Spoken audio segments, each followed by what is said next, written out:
Между мен и Александър има няколко общи черти. И двамата се палим много бързо. Какво нещо се правиш на бедбой, а? Какво? И понякога се чувстваме неприятели от останалите. Чувстваме се леко самотни. Аз съм ви прецакал. Не казвам това. Просто трябваше да порасне. Дали има нещо общо между мен и Марина? На пръв поглед не. Но на втори поглед, особено в финала на епизода, има не в позитивен аспект. И го намери това бебе и ми го тръсна да го гледам и ме зароби. Да се грижа за чуждо дете, за чуждо момче. Оставам на зрителите да го видят. Едва ли ще се объркат.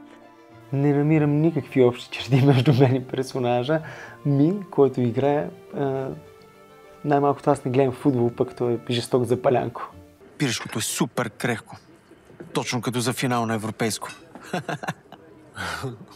Сериал "Майките" трябва да се гледа, защото сериала показва до какво можеш да стигнеш, когато нямаш внимание, и до какво можеш да стигнеш, когато имаш внимание. Прекалено много. То е една такава везна, дето накрая не показва кое е доброто и лошото, но показва реалността.